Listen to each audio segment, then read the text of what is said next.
Attitude for Gratitude weekly podcast. And there's my ugly mug yet again on the screen. I apologize about that, audience. Stop camera. There we go. And we are jiving. So, again, welcome back, everyone, to the 2218's Attitude for Gratitude weekly live podcast. And we are live, and I hear my voice on my headphones, so I know we're good to go. 2218 First Avenue South, Minneapolis is where we are holding this podcast from. This is the place who has graciously spearheaded the podcast. I don't know if that's the right term, but this is the place that's allowing us to have a podcast talking about recovery. And each week we have guests come on and we interact. Key thing about that is the interacting part. So feel free to post any comments, questions, concerns. If there's something that I missed that you want me to bring up, please post it. If you have ideas, please put that on there. I will get my phone number on there. You can reach me directly if you don't want your questions to be public. As always, if you're struggling, please reach out. You can reach out to me directly, network through the message board, or call intergroup, or get down here to a meeting, or just reach out. You're worth fighting for, and you are loved. If no one's told you yet today, you are loved. 2218, guess what's up? Christmas is coming on December 25th, which is a Sunday this year. We have Christmas Day dinner here at 2218, serving from 2 p.m. to 4 p.m. We got turkey, ham, mashed potatoes, greens, and other sides. Greens. Let me tell you guys a little story about greens. There's a fella here named Vic.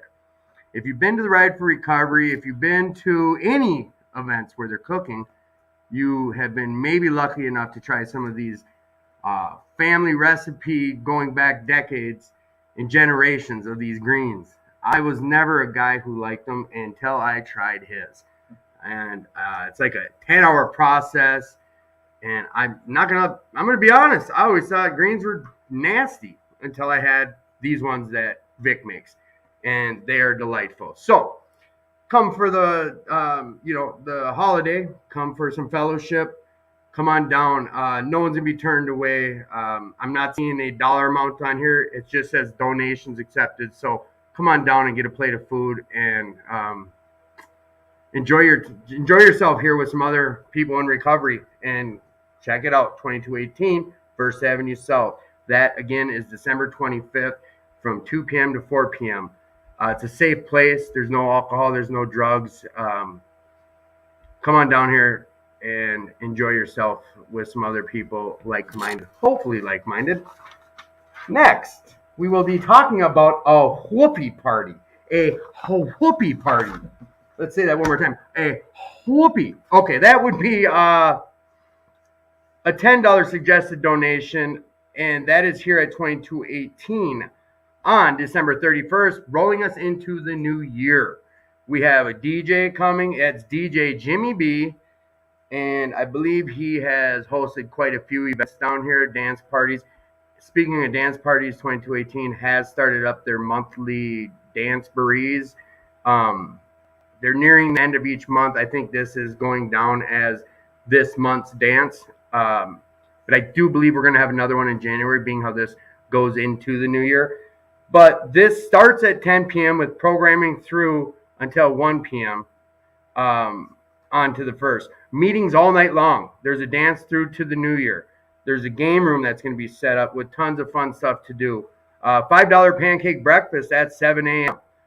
Now, here's the cool thing about this is any New Way clients, come on down here. It's free for you. You just come sign in at the desk and you get your pancake breakfast. I'm not sure. I have not gotten the answer about the alumni. Like myself, I'm an alum of New Way, and I'm not sure, but the club strongly suggests that anyone who's involved with New Way to come on down as well. Tell anyone you know who is going to New Way or who has gone to New Way to come on down here. The club needs the support. It's the world's longest running Alano. That's a huge statement. World's longest running Alano. Been saving lives for over 80 years. Doors never shut. During COVID, this is one of the only places, I believe, in the country you could come to in-person meetings and get your recovery. Doors were never closed. I've talked in exhausting depths about that, what it meant to me, and that's part of the reason I'm here doing this show. It was birthed out of an event to do out of COVID. We started NA meetings here during that time. Uh, we had our regular AA meetings going on here. CMA never closed down. And on that same topic is every day of the week, there's meetings here at this club from, I believe, starting as early as 7 a.m., going till some meetings, I think, are 8 or 9 p.m. We have a meeting list when you walk in the front door, but there is everyday NA meetings, everyday AA meetings here. I know, not sure if Al-Anon has made it back in the club yet, but I should have that info, and that's why I say I'm not sure. But like I said, we've got multiple fellowships that happen here at 2218. So come take advantage, please. The club could use your support. The club needs your support. Like I said, it's an 80 plus year old mansion. And I went over the dollar amounts some time ago. It's the nuts, like 10 grand a month with insurance and electricity and heating and this, that, the third, taxes. What I'm getting at is if you're able to help financially with 2218, please hop on their website. Please follow the link and please donate. If you're not able to do that, come on down and donate some time. This club is ran solely on volunteers. We don't have paid employees here. Everyone you see at that front desk, that's someone giving their time to be here for that next alcoholic or addict or struggling human walking through them doors. Got to say human nowadays. Yeah, I'm not going to go down that road. So, pledging statement. The pledge is an opportunity for AANA, all AA members who are attending 2218 to help support it. What it involves is a monthly contribution of $15. And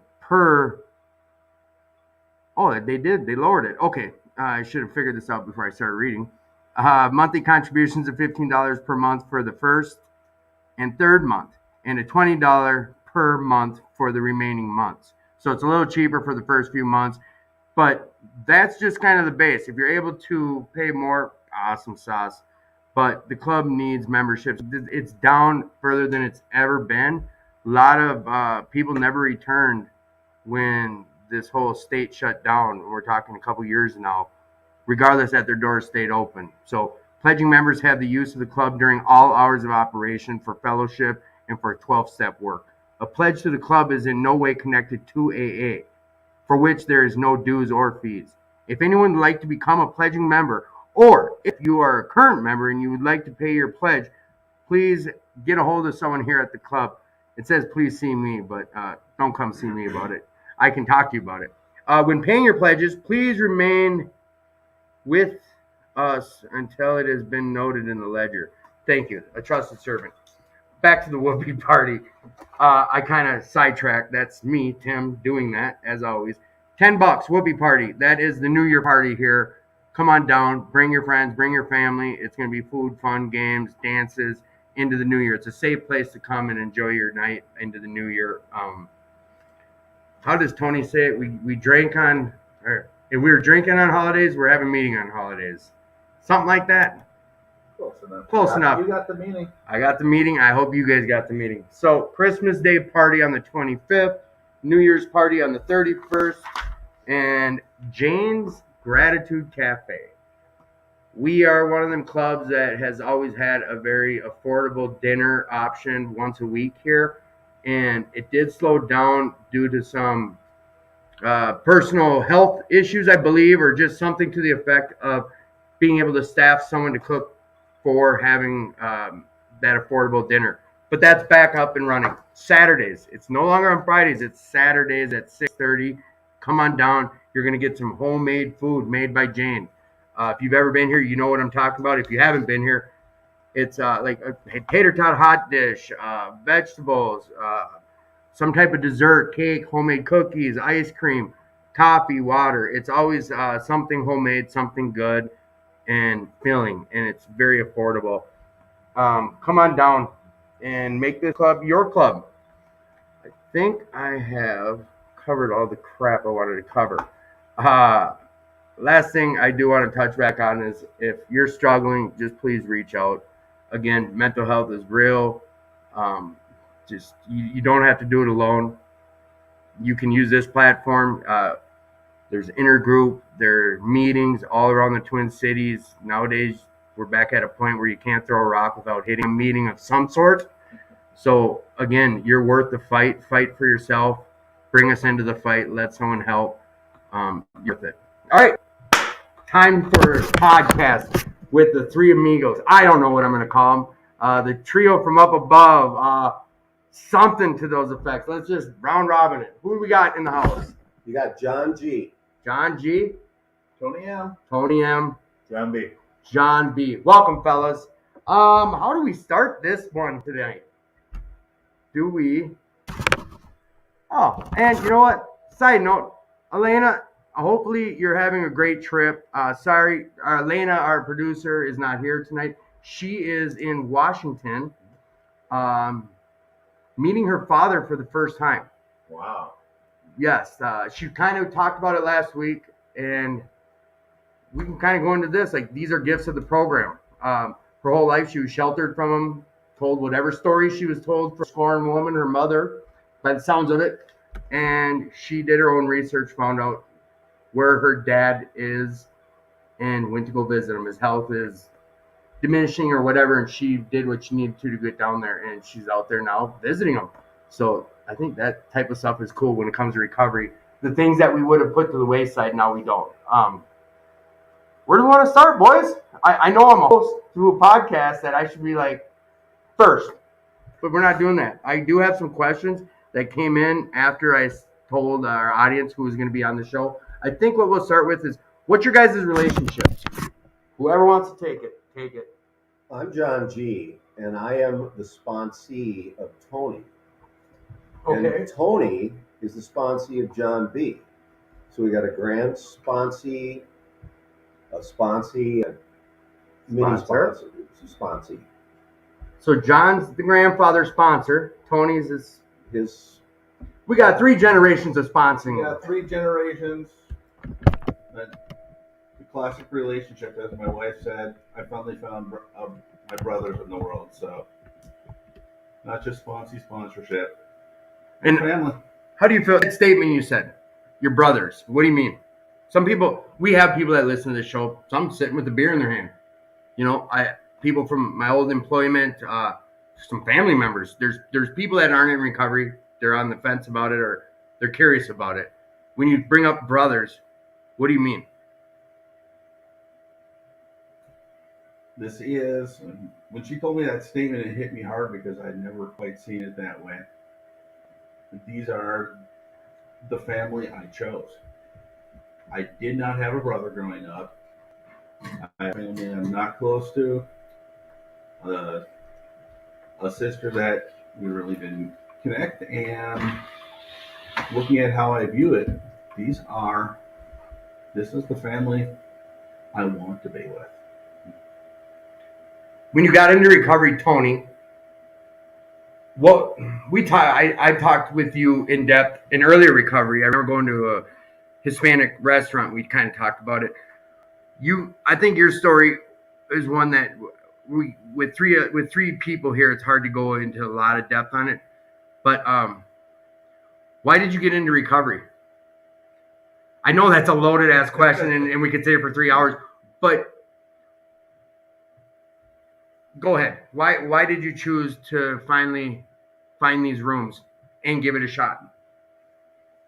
The short answer, the thing that made me look for my first meeting was I didn't want to die. I didn't want my adopted daughter to be out another dad.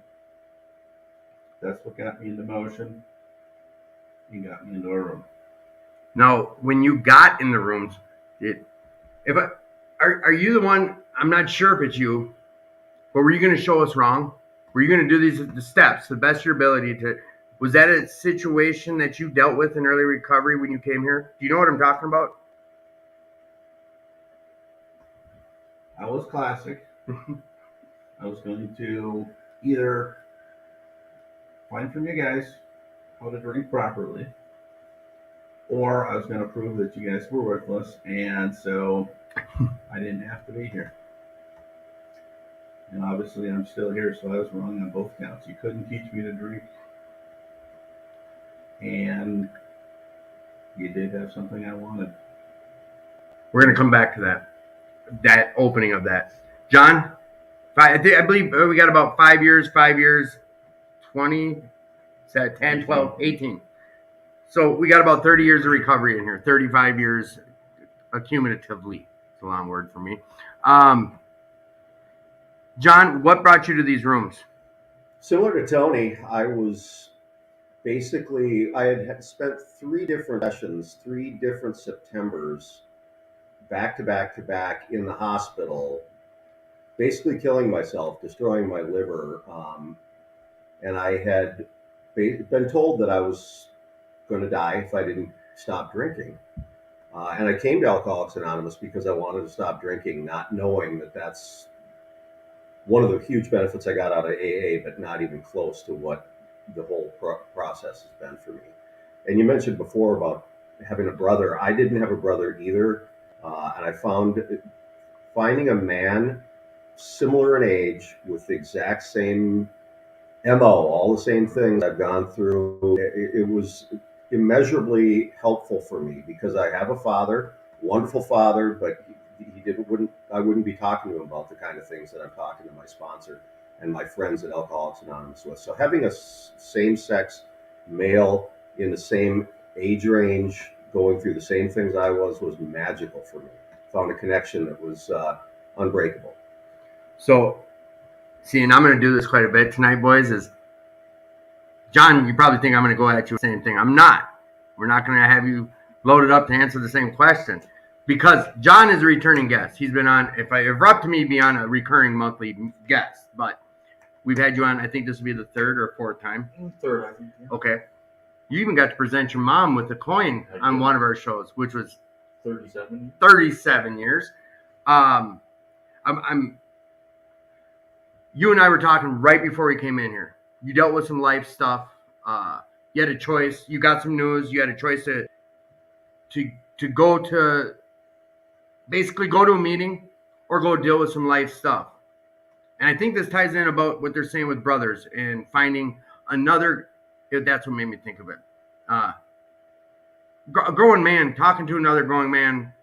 I need help. One of these situations. When was it in recovery for you where you found that? Where you found that you could lean on another adult male for life? Really, that was early on.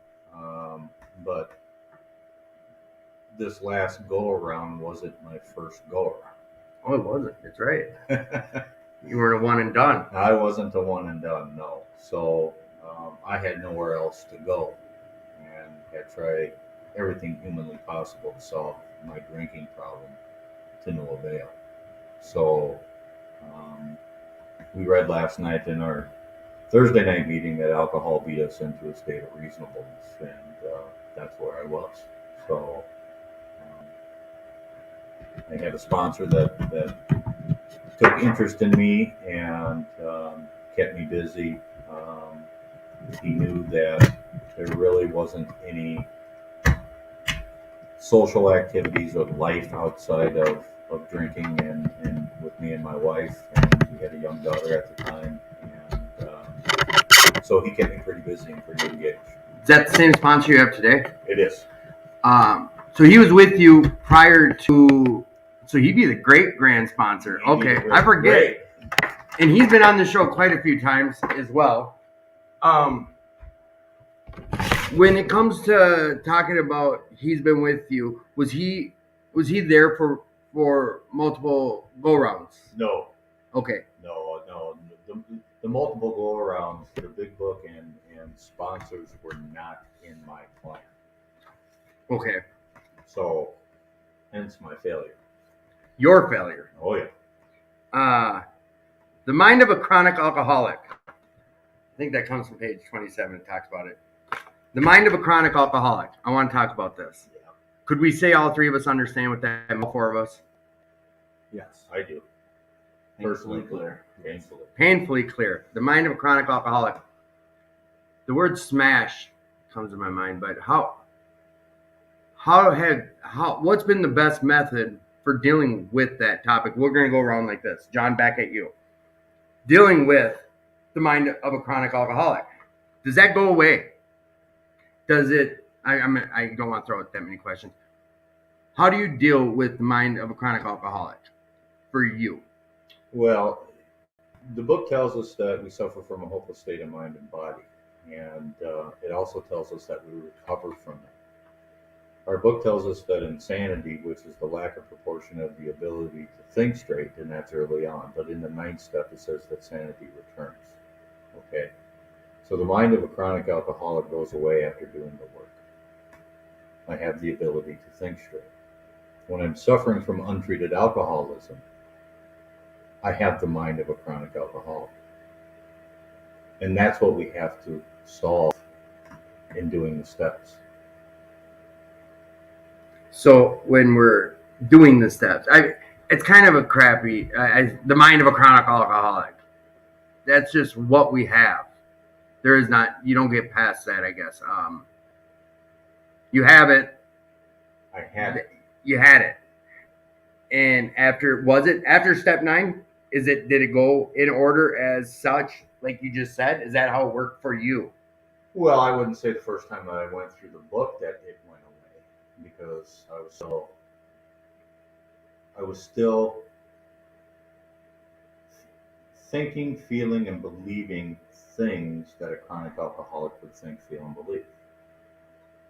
So and it's step work. It's recovery, doing recovery. I'm just kind of generalizing it. Coming to the, at this last year, I don't like saying this last go around. Once your last attempt occurred and you've been here and it's something stuck ever since. Once you started from that point, your last drink, from that point moving forward, is that where things is that when you started seeing the most results? Yes. Okay. Yes. This was a question. How soon did you, it's kind of a silly question, but how soon did you start seeing results once you, I don't know if this is for you, but once you started being open and honest and willing? Well, open and honest came with the willingness first, because I'm open and honest because I was sure as hell not willing. Our second step, our common solution is willingness. And without that willing, the rest of the program, 3 through 12, are impossible. And that's what, as soon as I started down that process of being willing to be honest about what I think, feel, and believe with somebody that had recovered from a hopeless state of mind and body, they could share their experience of, yes, I believe that, or I thought that, or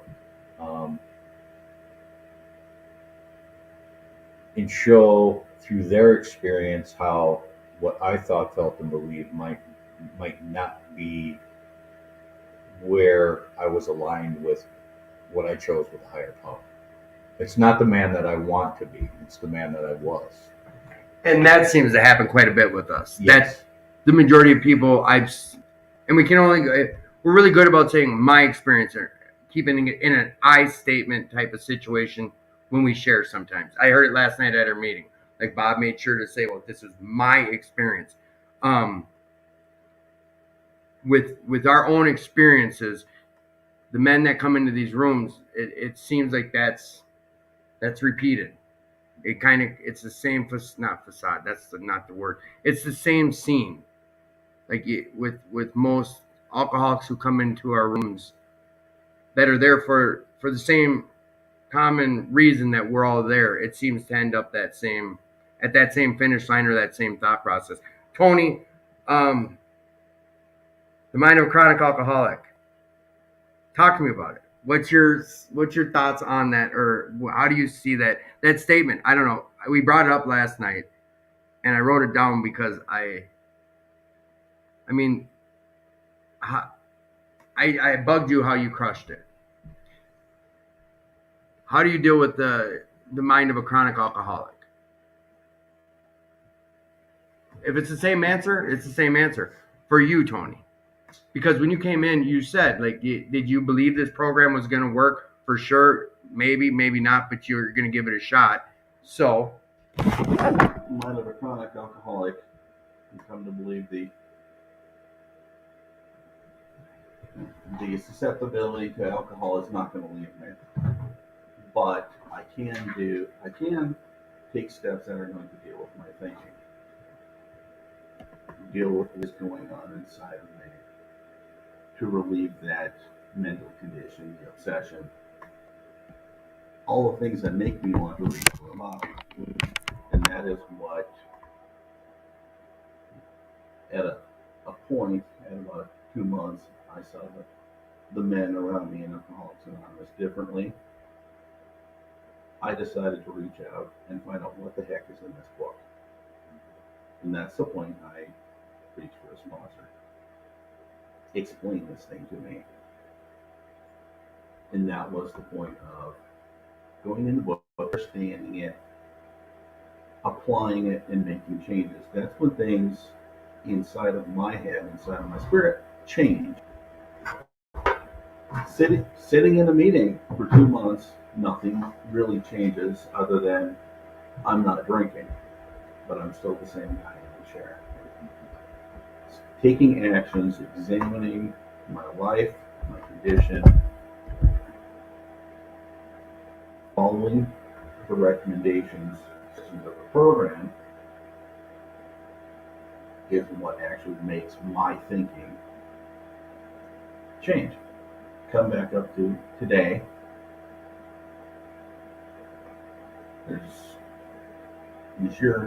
The promise of the 10th step is one of the biggest things to me, because it promises me I don't need alcohol. I do not get the mind of a chronic alcoholic back until the day I slack off on the new solution I found. That is what the program gives me, is a different solution. I don't have to reach back for a bottle, because I have found a different solution in my life for my thinking, for me. As long as I keep that up, the mind of the chronic alcoholic will not return. I have a different solution. You say as long as you keep that up. Yeah. The reason I'm asking is, I came in this room thinking I'll figure out. I think you touched on it's like how to drink properly, but to find the cure. And I like taking a pill, and now I'm cured. I did. I came into these rooms with the thought of how to be fixed, and that's it. You're talking about this is silly for Gus to even say this, but people listening, that means you have to keep doing this. I use my inflection. You have to keep doing this for the rest of your life. I hope so. Otherwise, the mind of the chronic alcoholic will return. Because that is not a man I want to meet again. This is the moment I put down the bottle and my head cleared. I met a man I didn't want to meet. And that's the hard part about being sober without a solution. What do you mean you met him you didn't want to meet? I met myself. The man I look in the mirror and dread was exactly the man I had to live with for all my waking hours. That's not a man I enjoyed. It's not a man that I wanted to be. So what am I going to do? Because being sober and having to see myself is the worst place I can possibly be. When I find a solution and I change and I can look in the mirror and say, this is a man I want to spend time with. You begin to start loving yourself? I don't typically use that phrase, but that's your word. In the best manner speaking.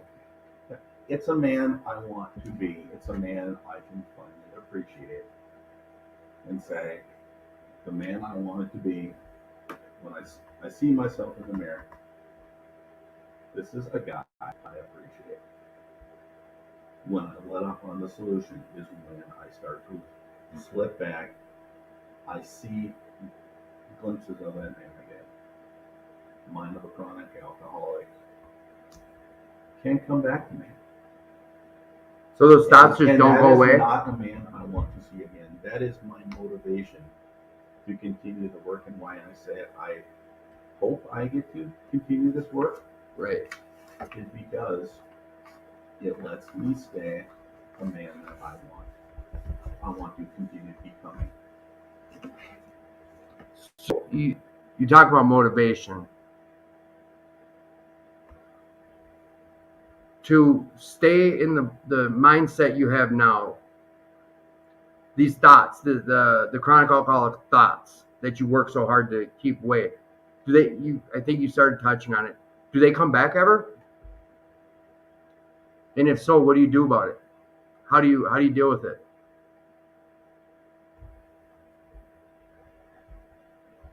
And all of us here in this room know the answer to that. I think. Of course they Yeah, come back. Yeah, I know. Anybody who's listening on the other end of that computer is going to know this answer. Thoughts will always pop into my head. What I have gained is exactly what I couldn't do, and I came face to face in the steps of, I can't outthink alcohol. My thinking is flawed. Things are going to pop back into my head. But today I have gained the ability to capture a thought, to examine it, think of the consequences, and tell myself, Tony, you're an idiot. Sanity returned. Sanity has returned. That's like a mic drop. John, how do you confront thoughts of your old John? The John that, with three of us here, it is hard. Like, I don't know your story that well. Right there. That's it. I should turn my camera on and do this. I don't know your story in depth too well. I know you just talked about health. You were dealing with some major health stuff prior to coming to these rooms, some liver stuff, probably from drinking, it sounds like.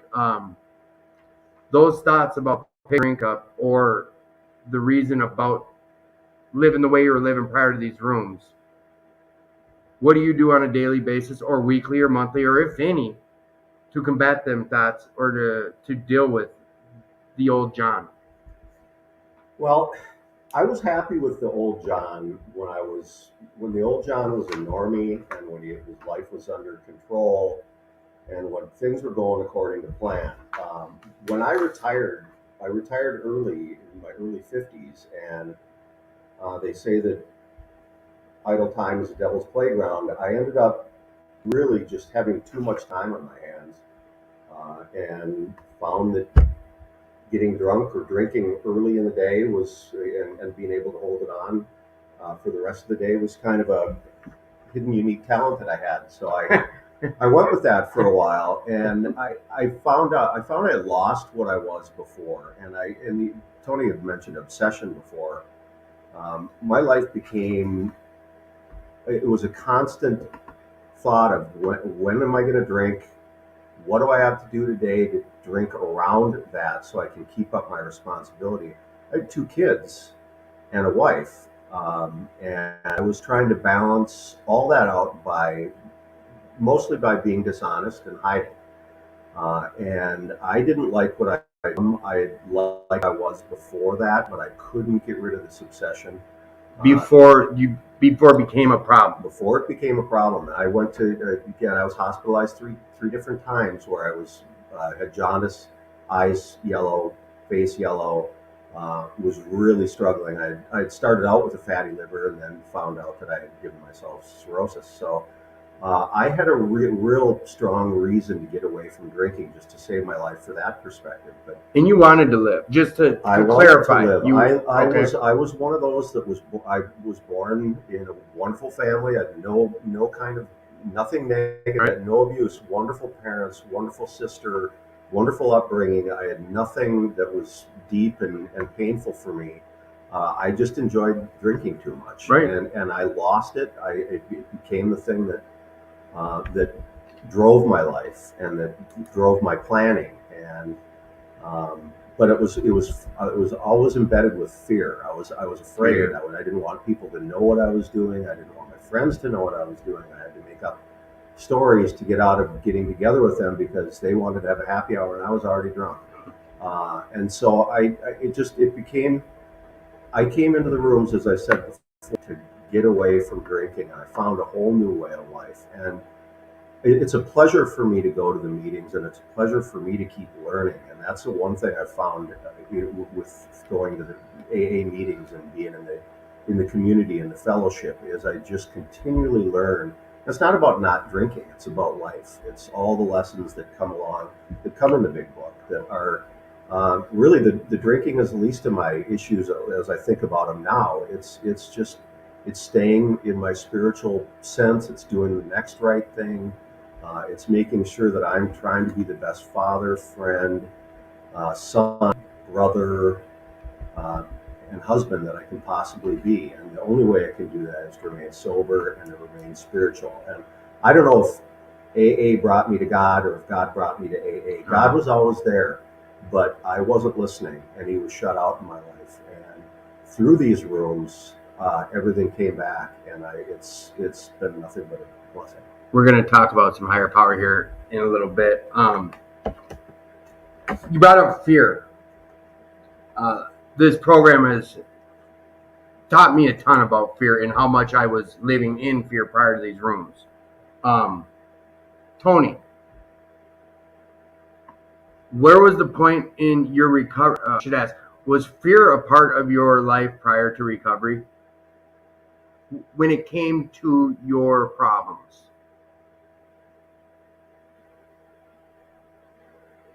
Painfully. Okay. When you got into these rooms, I'm kind of skipping a lot of details that should be in here by me jumping questions, but getting in recovery, based on what I shared, like I found that fear played a big role in all my decisions prior to recovery. Based on that statement, for you, once in recovery, how were you able to address the of fear? And is it even relevant? I know we make that chuckle. We all probably like, oh, fuck yeah, you dummy. But We laugh at it now because we have seen it honestly and have confronted it. That's one of the huge benefits of having done inventory is I see that very clearly, and not just I have fear, but I get to see how that ripples into every part of my life, taints me, taints my relationships. And when I have that clear, and before it's just, this is me and this is my life. I know I'm afraid, but you'd be afraid of things if you knew why.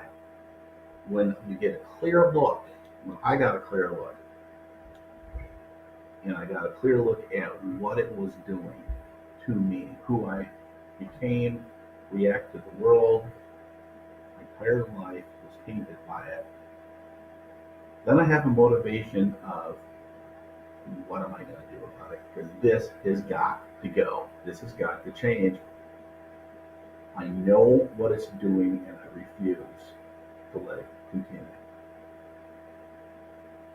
So that's fear did play a role, and it's something that you've worked on in recovery. Still do. Still, fear will creep back in. It's part of that alcoholic mind. When I choose to entertain it again, I can let it have a foothold and become part of me again, or I can choose to look at it. Part of this honesty. We say we have moments of bravery in this program.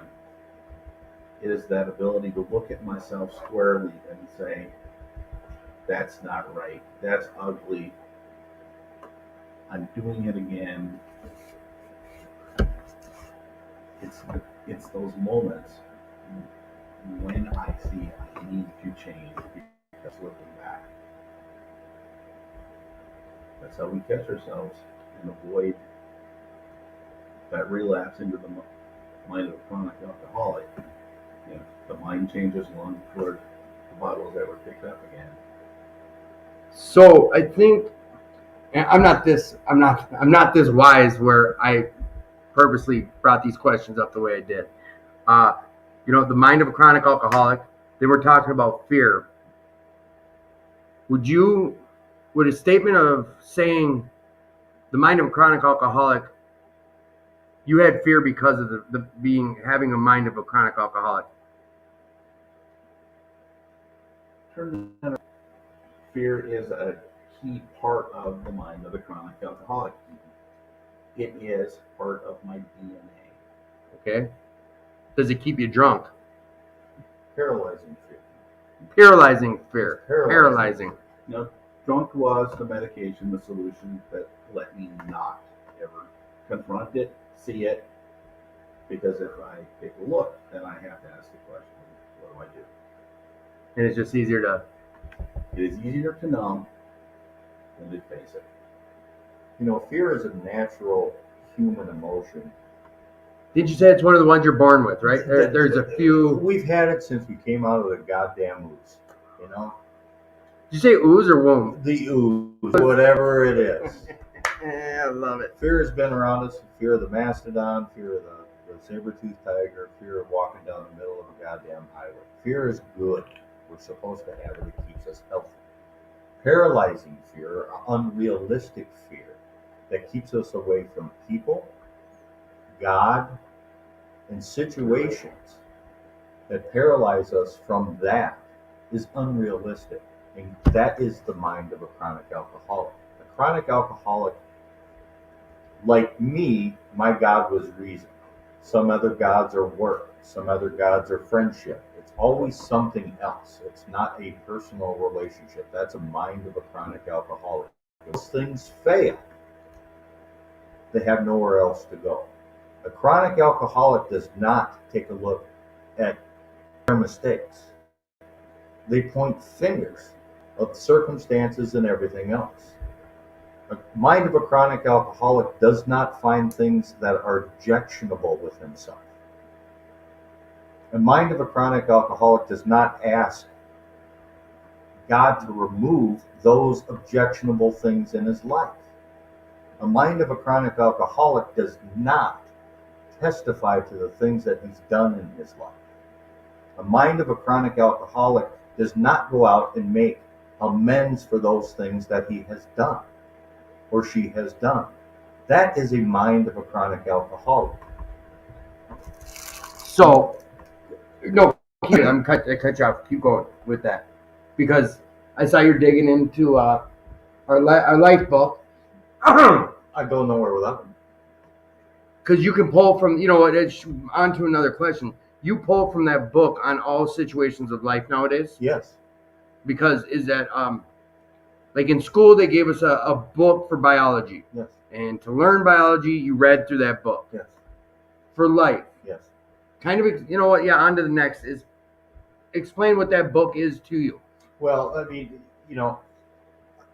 my humanity is going to guarantee my failure. Okay? Say that again? My humanity is going to guarantee my failure. Okay. All right? I'm going to fail as a human being in the eyes of who I'm responsible to, and that's my higher power. I'm not responsible to you. Mm-hmm. I'm not responsible to my wife. I've got either he is or he isn't. That's where I'm responsible for. I was a guy that, like Tony, couldn't look in the mirror because I didn't like the guy that I saw. Really? I can look in the mirror today and be okay. But that was a thing. I'm sorry. I'm kind of putting on a stop right now. I never dug in. I do that all the time. You know that I'm a weirdo. Mm-hmm. I'm not a weirdo. Looking in the mirror. This topic, I've not experienced that. You literally couldn't look at yourself in the mirror out of what? Shame, guilt, fear. The bondage itself. All those things. Yes, shame, fear, disgust, hurt. All those things that are feelings inward. Inward. I can't shame on you. Right. Right? Right. Those things are inward. Those are very heavy crosses that not one individual that I've ever sponsored hasn't had. Those are the things that crush us. It's the bondage of self. I don't give a shit what the catalyst is. The catalyst meaning whatever shame. All right. shameful because I had extramarital affairs, or Right. I'm shameful because I stole money, or I'm shameful because That breaking point, or that regardless yes. of the catalyst that got us there, every single one of us in this sitting around here has felt shame. Oh yeah. How do you remove shame? How do you remove guilt? How do you remove grief? How do you remove those things that are all bondage of self type of things, right? And that's what the mind of a chronic alcoholic lives in. That's the disgusting part. The steps get us out of that, right? And I was looking at our book, and it does tell us in step 10, for this time sanity has returned. We seldom be interested in liquor, if tempted we recoil from a hot flame. We see that our new attitude on liquor has been given to us without any thought or effort at all. It just comes. This is how we react so long as we keep in fit spiritual condition. And the book gives us suggestions on how to keep in fit spiritual condition.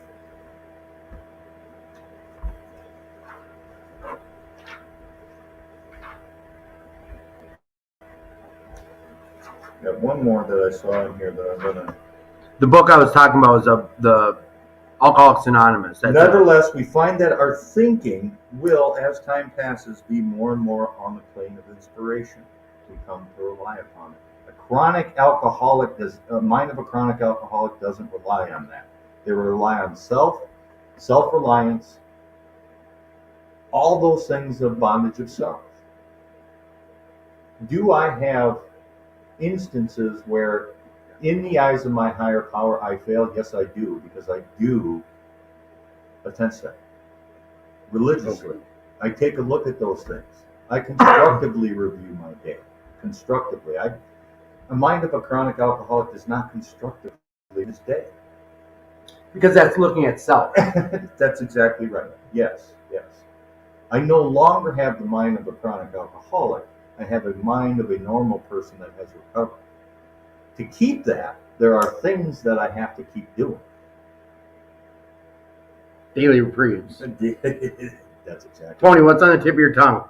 I can see it. What? Come on. I want to hear what John has to say.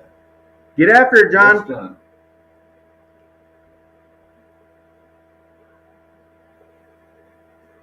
What's the question? What's the question? Oh, don't ask me. I asked 9 questions in one. I'm a terrible host when it comes to that. I told you my goal is to get us just BSing. Well, I think we talk about the bondage of self, and we just talk about when I was drinking, the only thing that mattered to me was me. And in a situation where you have a family that is relying on you, or counting on you, or at least looking up to you, and you're supposed to be a father and a husband, you constantly letting people down. And it doesn't really matter that much because you're just scrambling to stay ahead. Was there any shame in that? Any guilt in that? At the time, no. Right. It wasn't. But is that because we're blind to it? I think your mind is, again, so modeled on self. It's just you just care about what you're doing. I've lived under a bridge for 10 years. That becomes the norm. Right. You know what I mean? Yeah. It becomes a new. It becomes norm. a norm. Yeah. And honestly, if I could see it, I don't know how I could live with it, because I was really destroying not just myself, but I was destroying my family. And so I think if I could have seen it clearly, I might have had a better chance of doing something sooner. But I couldn't see anything clearly. I just wanted to make sure that I got what I wanted, What you needed. what I needed. I brought this up a lot, and I still do, because it baffles. And the answer is a moment. Johnny Carson used to do this, the Great Karnak or whatever. Yeah. He would give the answer, then read the question. They're usually funny. This isn't like that, but in a way. So, a moment of lucidity is, how does a broken brain, a sick brain, a brain where the new norm is to drink every day or only think about self, how does that brain make that clear choice or decision to find this, to find recovery, to choose to? How does a sick brain make that choice to get unsick? a lot of it happens just because of you hit a bottom. You hit a bottom that tells you that you've got to make some kind of change. And I don't know even to this day what other kind of change is out there other than what we go through with fellowship and faith and what happens in the rooms of Alcoholics Anonymous. I don't know of another way it could have worked for me. And again, I don't know of another way where I would have done it knowing that the biggest benefit I'm getting out of it isn't to stop drinking, which was my original focus to begin with. It is literally the fellowship and the understanding, talking to people about other vulnerable people. If you run into somebody that happens to be from the same hometown as you, or likes the same activity as your biggest passion, you all of a sudden have a bond with them that makes you could sit down and talk and talk and talk. That's what you come to when you come to the rooms of Alcoholics Anonymous. You find that you've got a life bond with other people, and we're all so different. Everybody's different. Everybody has a different concept of their higher power. Everybody has a different concept of what their bottoms were, or how they got out of it. But everybody has this kind of bond that we're all struggling, and everybody has empathy and caring for each other. And I don't think men find that in many different places. I've got friends that I've been for 40 plus years that I still hang out with a lot, and I don't get vulnerable with them. It's just not a man's way. But I'll open up to anyone in the rooms of Alcoholics Anonymous, and I don't know them as much, but I feel closer to them than I've known for my whole life. John and I were kind of going into a conversation right at 9 o'clock before we got in here, where it's kind of touching on what you're talking about. And I want to and we talked about it a little earlier in the show. Oh shit, I let myself go sideways. This shit's got to stop. That statement. Prior to recovery, and we talk about just, maybe on the surface, like, I gotta stop drinking. But I recall the days where I was like, this shit's got to stop. Maybe I meant everything in life. The way things are, the new norm. Every day you're doing X, Y, and Z and becoming this person that you didn't anticipate it becoming. And I think a lot of the answers are the same. I've asked you guys that it's these rooms, sponsorship, work. How do you find your way back from Tony, you, the guy across from me? We come to these rooms with a common, not solution. We all come here with this common problem. We have a bond without even knowing each other. We don't know each other's name, but we know each other. You were touching on that. John was. It's fun with two Johns here. But we come to these rooms knowing each other without knowing each other. When you came to these rooms, what was it like for you to try to find the connections? Coming to these rooms, finding the connections. Did you know that we had a common, you know what I'm getting at? When I came to AA, I didn't know what AA was. This is my first time trying AA. Every time I've gotten sober. One and done, we call them. I had recovered and relapsed before on my own. This is the first time I had assistance, brought other people into my story. So coming to AA, I didn't know what it was other than I knew some people who had gone to AA and were still sober. And at the time, didn't have to know what AA was, but sober looked really, really good. So I won't say every AA meeting was great because my first wasn't. But the second, strangers sat me down over a cup of coffee, and for 2 hours we just talked, which is weird that I would walk into a room with strangers and have that much to sit and talk about, because they're telling me a story that is of vital interest to me.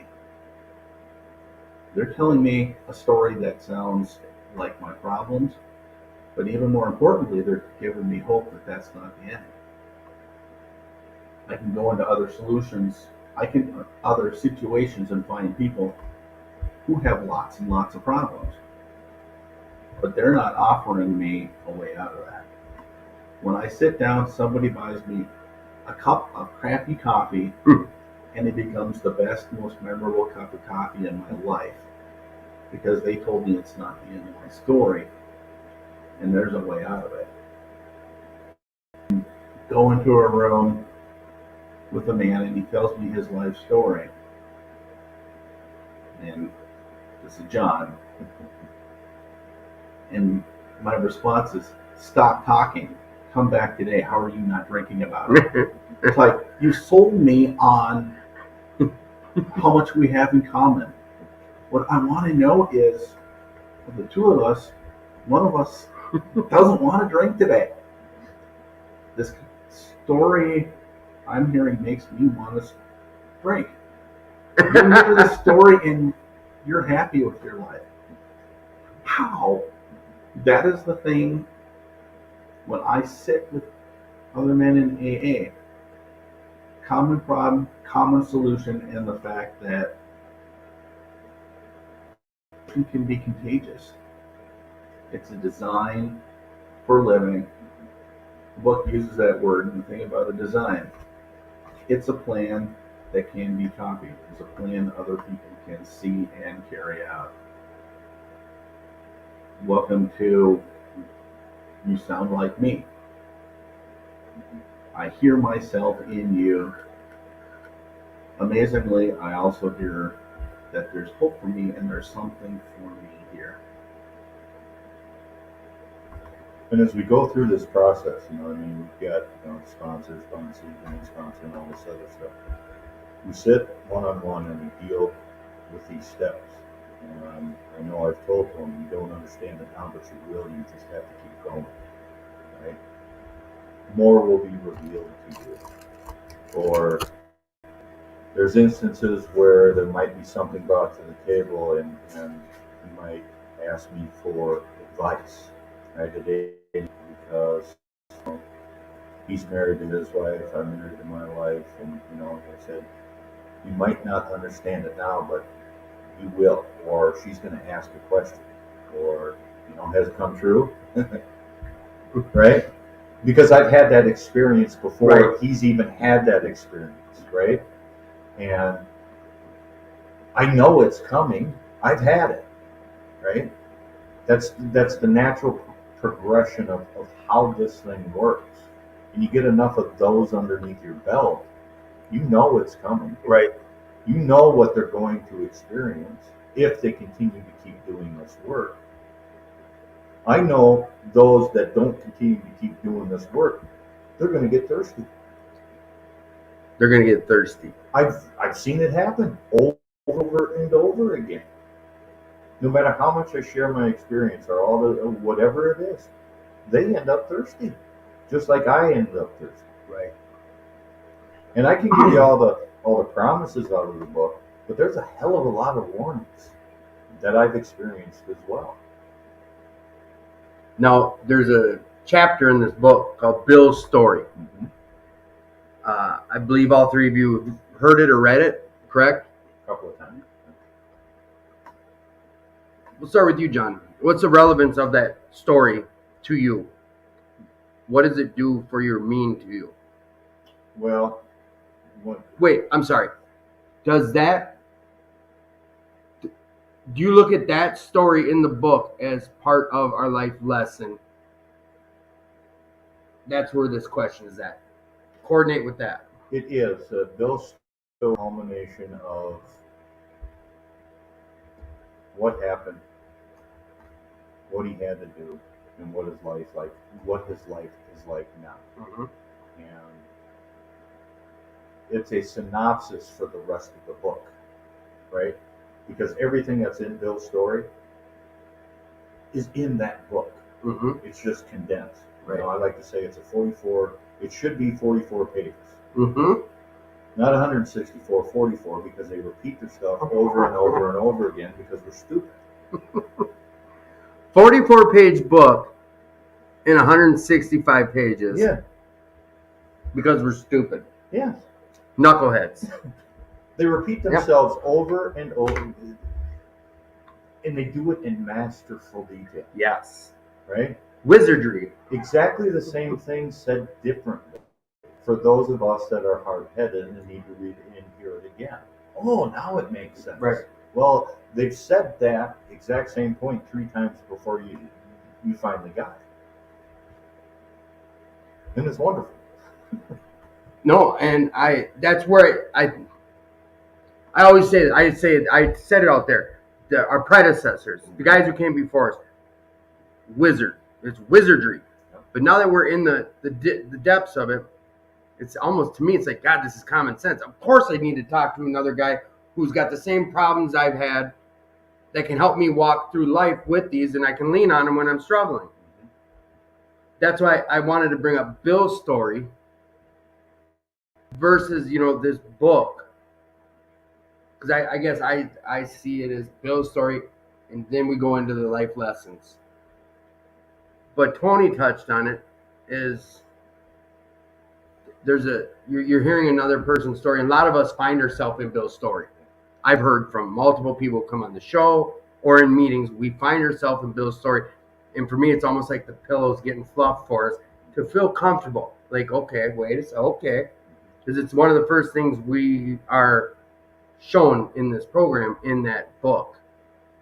For you, John, because I know you said you didn't, hey, we're going to go, John. I'm going to do rounds, and I just keep saying, and then my ADD gets me to another question, and you guys get screwed. So we'll go with young John over here. Bill's story. Yes, same question. What is that? Did that do anything for you, reading it? Well, Bill's story made me immediately appreciate how easy the program has become for us in this day and age. Not easy to necessarily complete or to go through, as much as having clubs all over the country, having the phone numbers that are available, having all the literature, having all the things that they were meeting in homes. They were meeting, word of mouth was a lot of what they were doing, taking in people constantly. Things have changed, I think, a little bit since Bill's story, actually quite a bit, but they've made it so much easier. But the concept is still this, it always holds true, is that there's tradition 3, I think it is, where the only requirement to be a part of this is to just desire to stop drinking. And we, a lot of times, will say stop drinking or using. But either way, it's requirements are generally discluding of people. If you have to follow these requirements, it is a way to peel people away and exclude. And Alcoholics Anonymous doesn't do that. And that's, I think that I think you've also brought up, it was so far ahead of its time, a book that was written so long ago that shouldn't be changed. It doesn't need to be changed. All the science and all the different methods and all the different ways people have come up with trying to take on addiction. But this big book and the story, Bill's story and Dr. Bob, it all just holds true. It still today resonates. It doesn't age. And again, I just appreciate the fact that there is nothing that is required of you other than wanting to be a part of this. Over 80 years ago. Yes. And I like how you just put that, and I get that. A lot of entities will give you a list of things that will single you out or exclude you from. This is one of those statements that I was going to ask you to touch on, because I'm not going to give you the same question, was find the similarities, not the differences. How can you apply that in this program today, Tony? Or do you? Or was it an issue? 3 questions in one, huh? I'm getting there. Yes, it's an issue, and the differences are, it's a factor for myself and every person I've ever met that walks into AA. I am special more than anybody that's ever been special in the history of special. Mm-hmm. And let me tell you why. Let me tell you all the reasons why this program doesn't work for me, and it won't. Let me tell you all the reasons.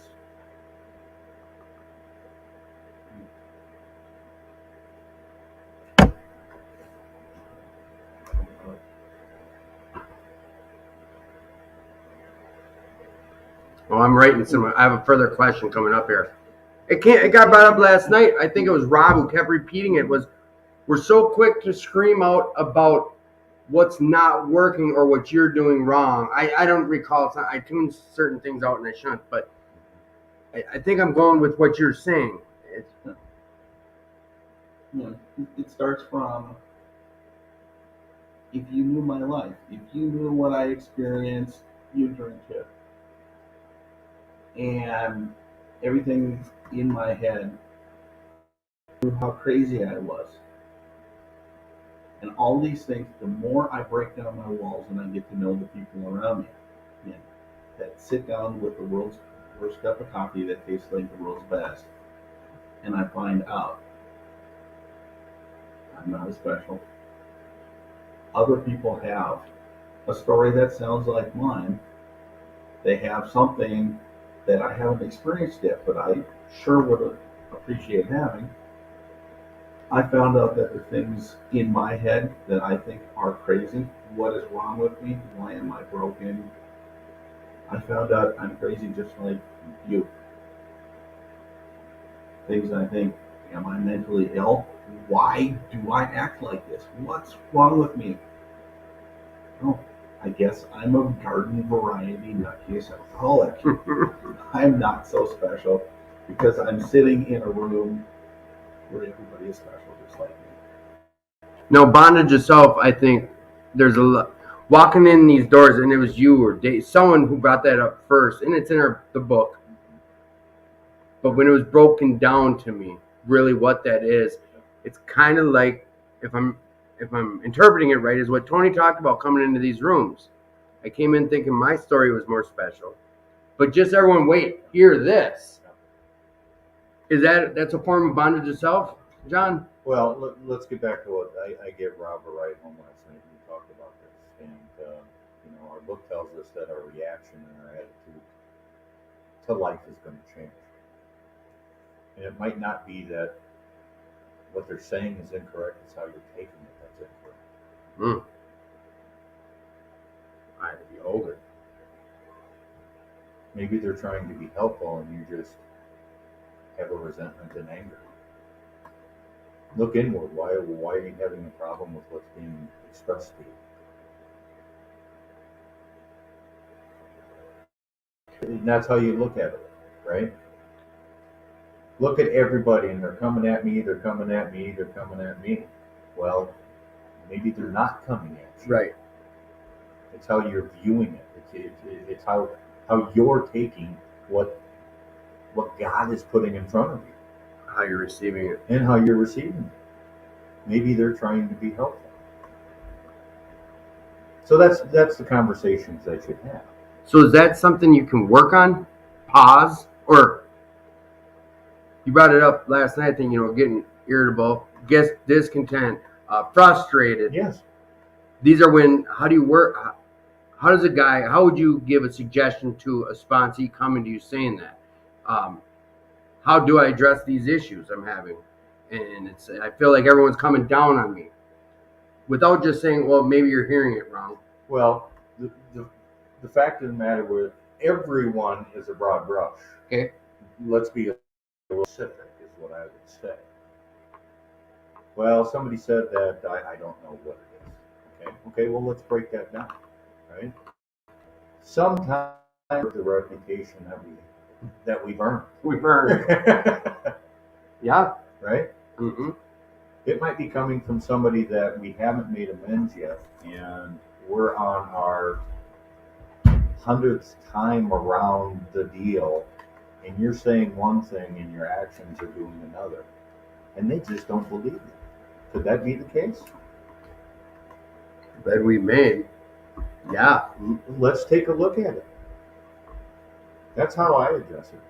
So you get a little bit in depth with it. Let's get in depth, yeah. Because a lot of this, like, I know for me, I can only speak for me, is the quick fix. I want the quick answer. Mm-hmm. And you're talking about something that might take a little work. Mm-hmm. We're going to have to look at you. Yes. We're going to look at self. But that's this thing of recovery in life we're doing. Well, anytime an outside object or person is brought into a conversation, We're talking about that person. We're not talking about you. Right. Look at the squirrel. Right. Wrong. That's for me. That's the incorrect way to do it. Right? Because I'm having a reaction. Those things that are born out of bondage of self. Right. Whether I'm having fear about that or whether I'm having anger, all those things that are born inward, right? And now I've got to talk about that and express that in a manner in which I've got work to do now, right? Yeah. If you're putting yourselves in positions where that you're being hurt, our fourth step tells us that you probably put yourself there. What's our role? Not our role, but what did we do to? Why are we in this position? Yeah, and sometimes people are just asking. Yeah. Us, I mean, it's just. Yeah, it got brought up last night. Like, I think there was a military guy who shared about he's seen. I couldn't imagine. I'm not military, but you see so much death, murder, mayhem, and the question comes: how can there be a God? How could there be this all-knowing, well-being, harmonious, but we're seeing torture, murder? Then sometimes I think someone brought to me after. Is that Matt? I believe so. The newer guy, weekend. My new sponsor. Okay, you did grab him. All right. But you know what? We are also all given free will. God didn't do this.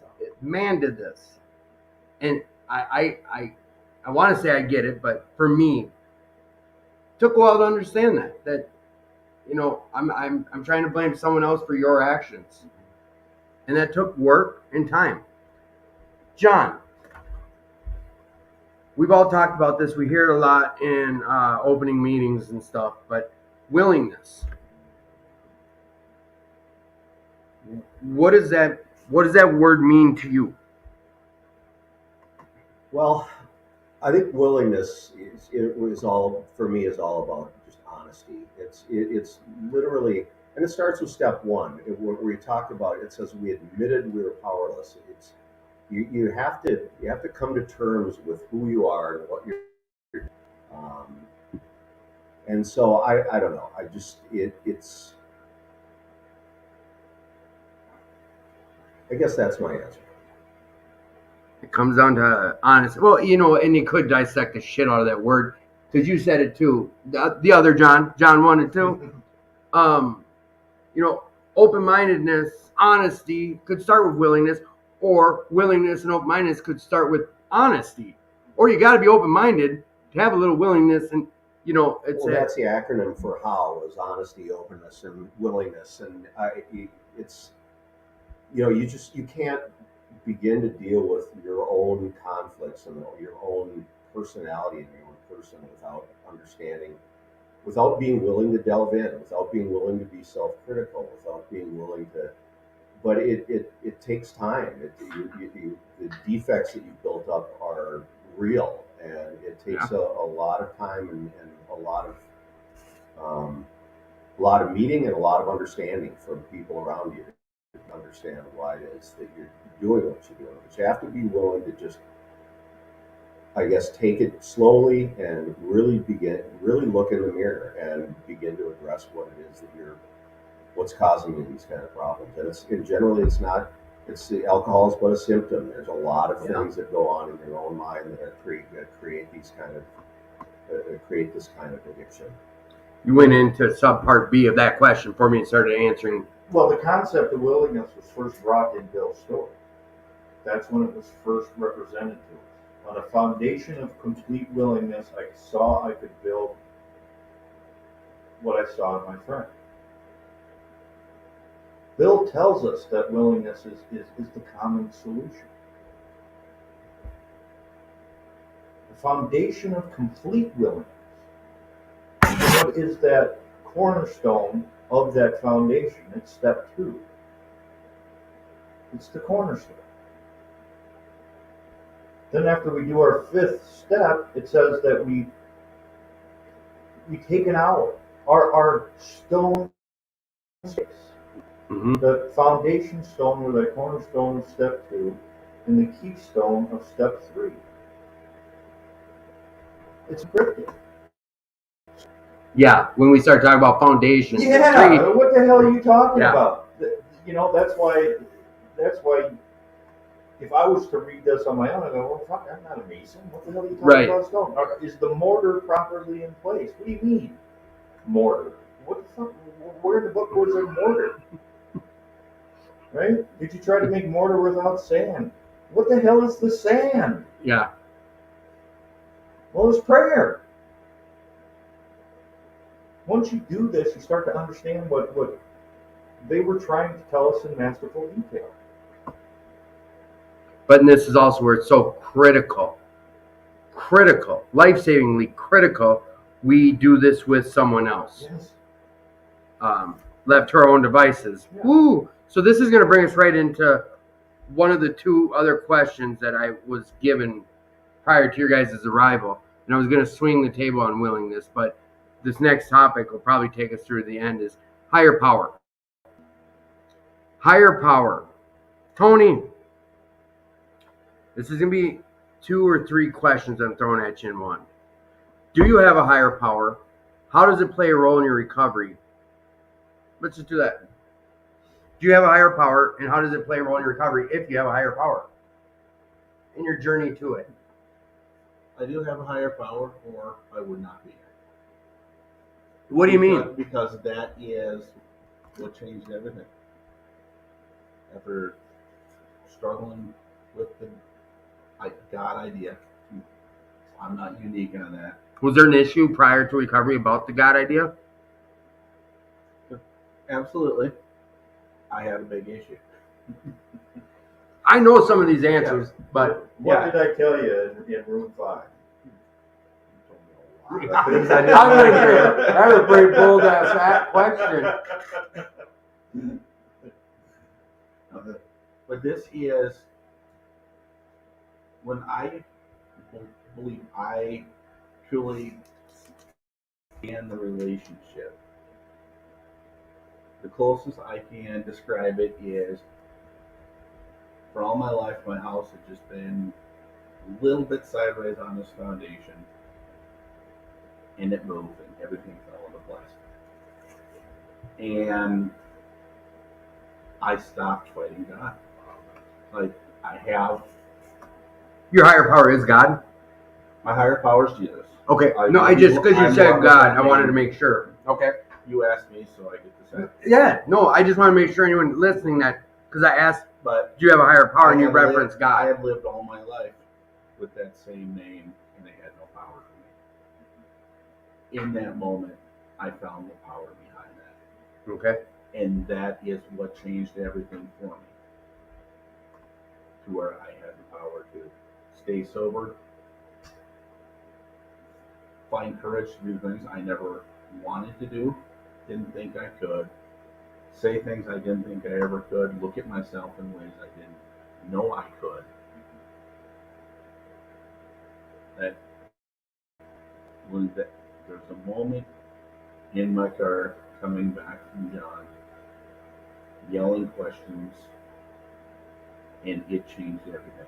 My foundation settled for the first time in my life.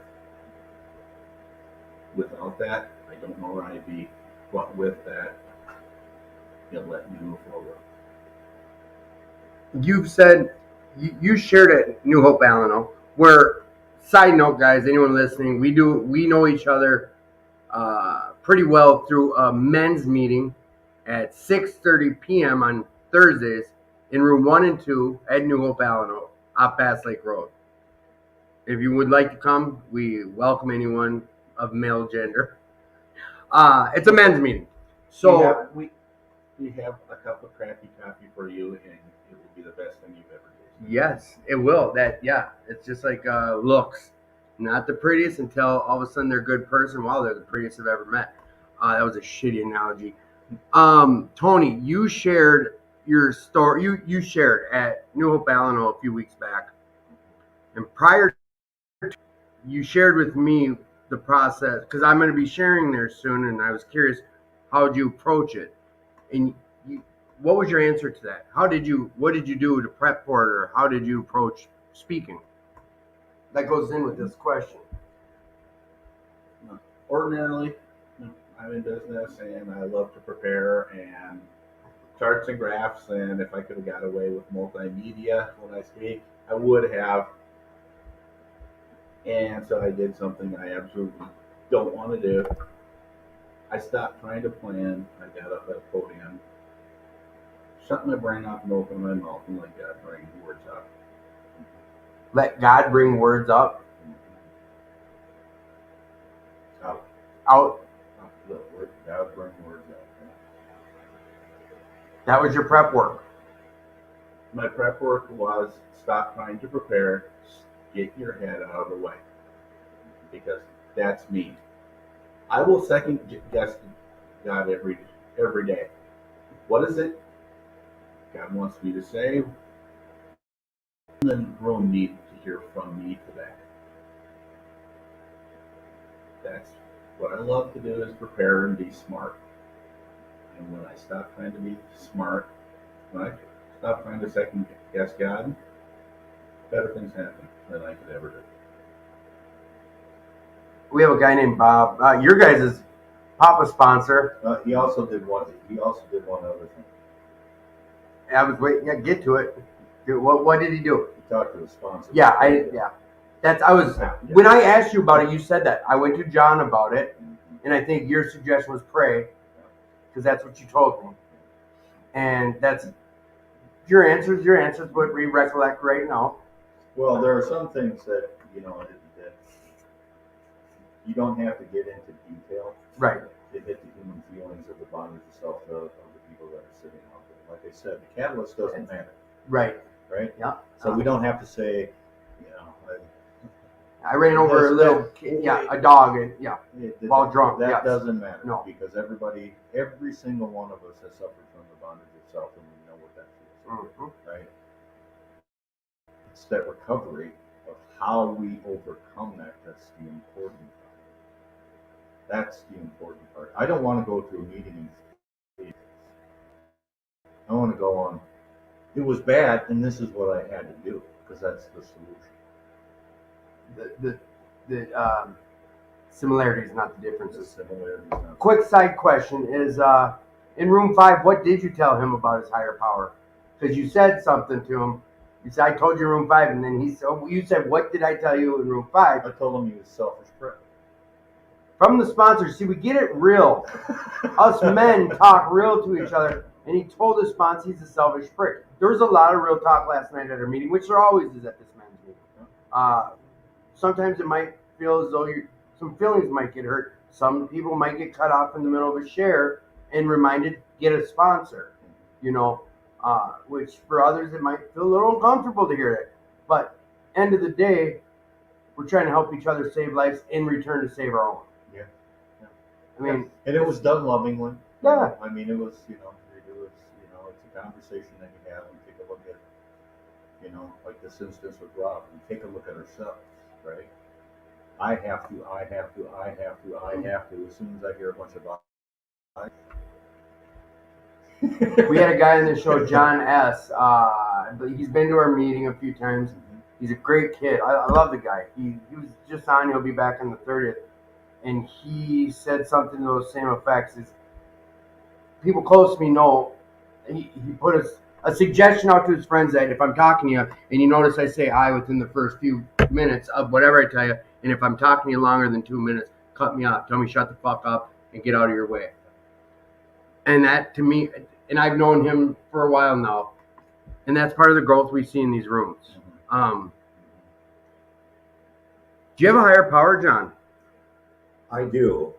What does that look like for you today, and how does it play a role in your recovery? Well, mine would be similar to what Tony's is, and John, I'm assuming the same thing, and it's God. My higher power is God. Okay. And I grew up in a family. My father was a pastor, so I went to church and went. So you heard about God prior to recovery? I was yes, but I didn't know God, and I didn't seek God. And what recovery did was tell me that it's a verb, it's an action word, and I wasn't doing anything. I was just waiting, and that was part of my issue with self. I think I was just waiting for God to do things for me that I would pray for, and instead now I pray and give thanks, and rejoice in the world that my higher power has given me. I find that in a way it's reassuring. It's almost like meditation for me to have my relationship with my higher power, to talk about things that I want to be focused on, things that I need to improve on, areas where I need to, make sure that my old self doesn't start creeping back in. And that's always. I'm not ready to. I'm not even ever thinking about taking another drink, but I certainly do slide into my old ways and get argumentative or get sarcastic and some of those kind of things in my personal relationships. And I really have to try. Every morning I have to sit down and even at night too, is just sit down and try to talk to God and say, help lead me in the right direction, and remind myself of where I'm going wrong. Doing my own little mini um, house cleaning almost every day in speaking to God, and specifically when I've gotten off the wrong road. These two keep laughing like hyenas. What's going on, boys? Why do we find there's some amusement in this question? Because it's one of the promises of our book. Okay. We come to rely on the vital sixth sense, something that was absent in the mind of a chronic alcoholic now becomes paramount. It's happened in my life. It's happened. I've seen it in Tony's. It's the miracle of working with another man is to see God come into his life. Mm-hmm. Humanity returning. The thinking, feeling, and believing changes, sometimes drastically, sometimes a little bit slower, but it does.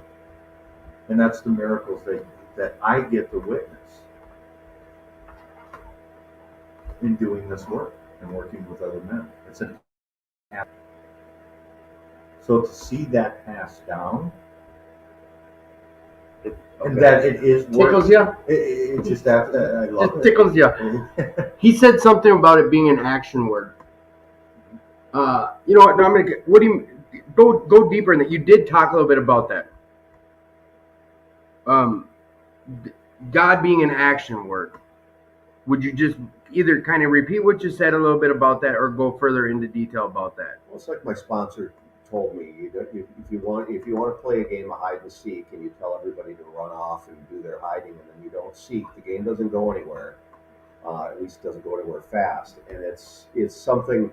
I think it takes work to build any kind of relationship, any kind of bond, or any kind of communication with any kind of entity or anybody else that you're dealing with. Is you have to seek to understand yourself. You have to seek to understand what it is you're trying to do. But you have to ask God for your help, and you have to be open to God or your higher power, whoever it is. And it's a spiritual program. So I don't know that when I came in, I was not my God. I believe in God, but I had no relationship with God. And I walked into the rooms of AA knowing that I'm just going to do what they tell me to do. I'm going to do what the book tells me to do. I'm going to do what my heart tells me to do. I'm specifically going to do what my sponsor tells me to do. And it's been sheer joy, and I've developed a relationship just by being open to it and by going out and looking for it. It's changed my life. And we were just talking about how the joy you see, sometimes my relationship with God is enhanced when I see other new people walk in the rooms. You see people getting the medallion, whether it's at 24 hours or it's 30 days. You see God working in their lives, and you see what's happening in it. It enriches me, and so the room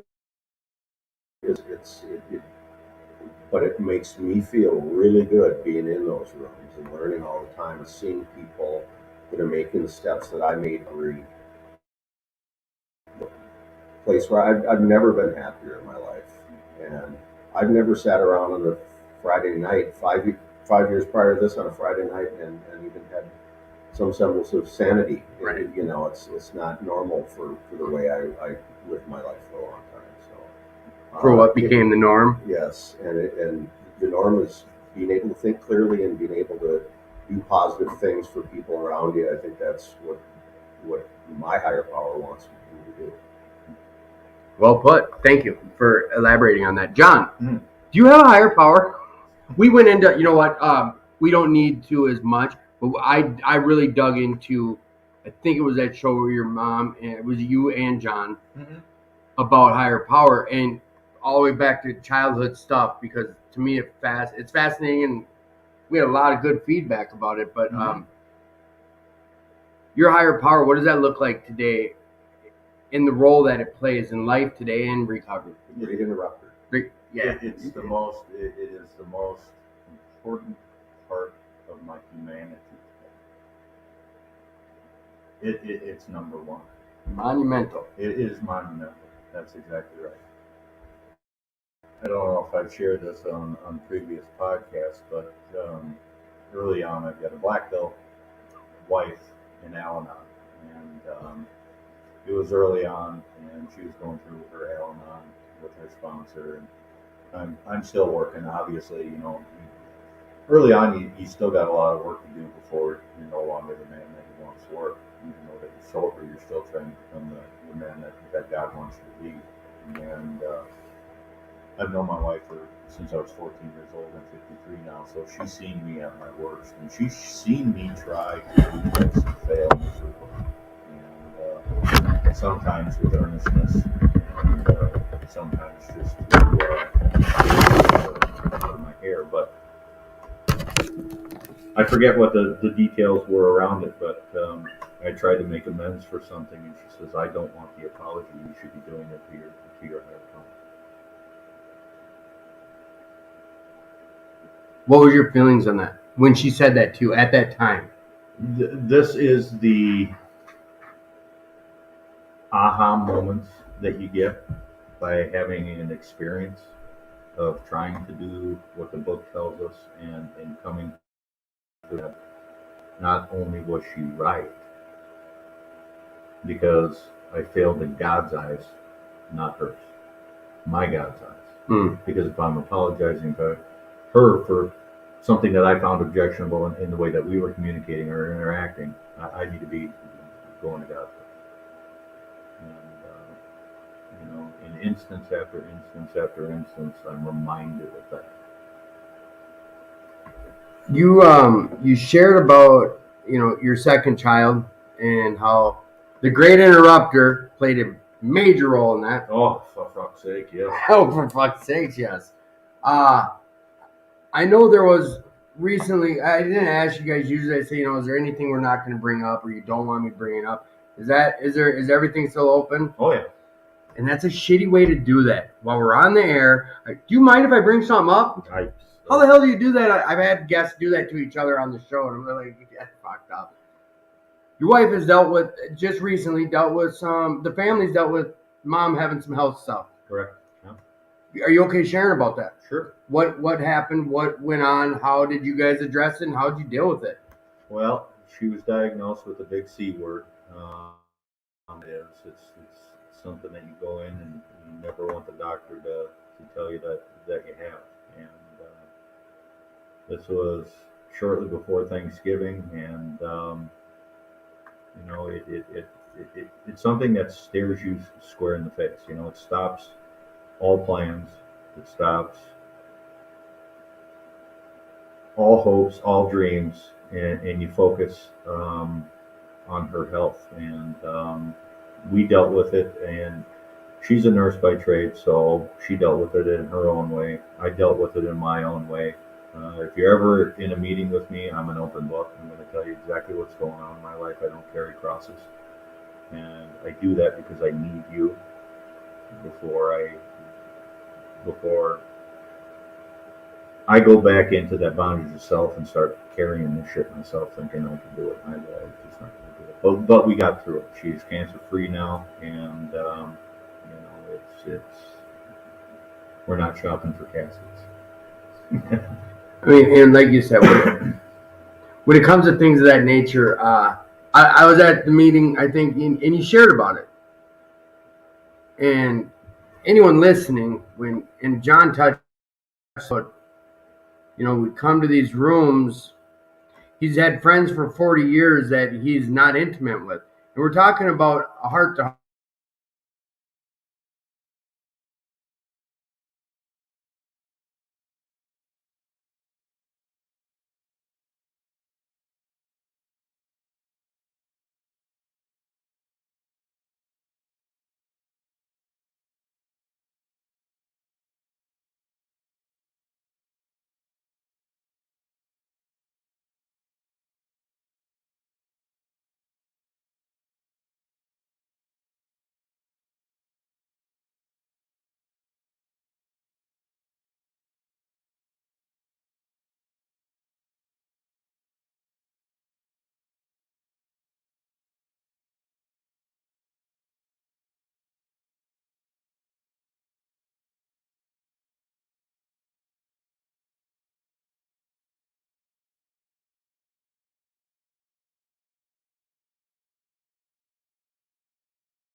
So I want to be the representation of this is a safe space to be able to get vulnerable or intimate. Into me you see is how I say it. Intimacy. Into me you're going to see. And I don't want to carry those crosses that I carry. And if the fifth step was the beginning point of that, and the fifth step or that confession of that stuff removes the shame and the guilt. It did it, and it did it slowly. Okay, well, if it did it there, then I'm going to keep doing it. And so it just became, it's not something that I did early on, it's something that I came into, right?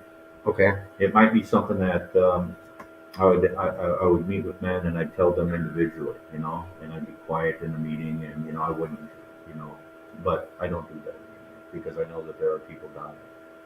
There are men in our meeting that said I was in Alcoholics Anonymous for a decade, and I wanted to put a gun in my mouth, right? Mm-hmm. If I can reach that guy, he's going to save my life, It's the full circle. I feel. I've said that about this show. It's just one person. I'm okay with that. Mm-hmm. Just one person. Mm-hmm. Because I was that one person. Yeah. I was that one person at some meeting, and it was, matter of fact, it was Detox. A guy came in and had multiple years and said, I want to go drink tonight. Yeah. It had me in my head for weeks about that. Mm-hmm. But those weeks it had me in my head, it had me sticking around to figure out of curiosity, this guy drink? I don't know why. It was my first introduction to a meeting. I don't know. Whatever can grab you. And I've said it on the show. We've had enough guys in here, enough women in here who shared about their path to, let's say, their happiness, their form of their recovery, however they found it, i.e. these rooms, spiritual realms, native realms, whatever it was. Is if you're happy with it, you can rest your head on the pillow at night and you're content and happy. I'm for you. Tony, hurdles. What were the biggest hurdles in your recovery, and how'd you overcome them, if you have?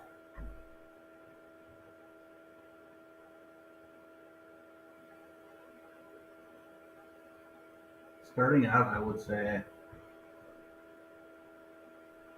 me and how smart I am. Mm-hmm. Because I know everything. I know all about why things aren't going to work for me. I know all about why I know more than you on topics to listen to you.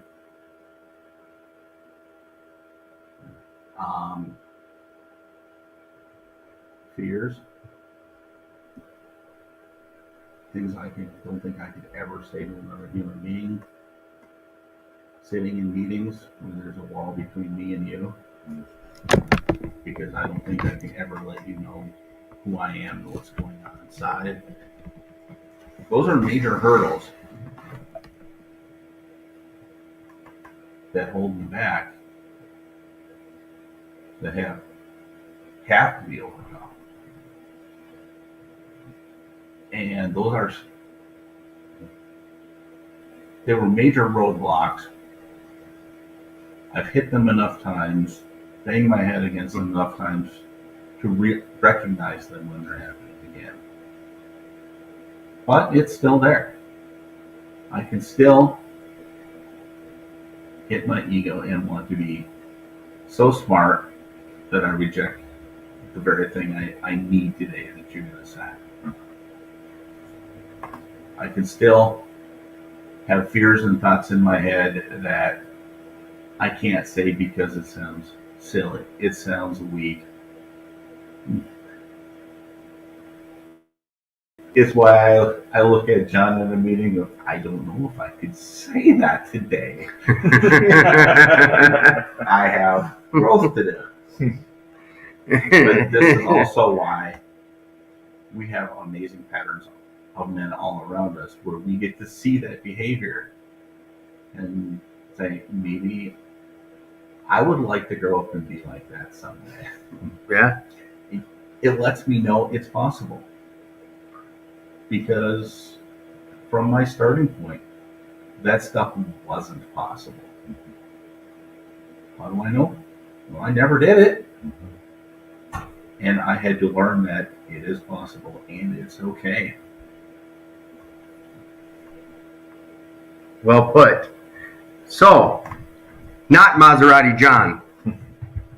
Hurdles in your recovery, early recovery. Now, what were some of the big? What was a big hurdle for you, and have you overcame it? And if so, how? Well, the biggest hurdle for me, and I can remember the day that I admitted it to my wife, was just, and it was before I actually started recovery, was just admitting that I was an alcoholic, admitting that I absolutely had no possible way for myself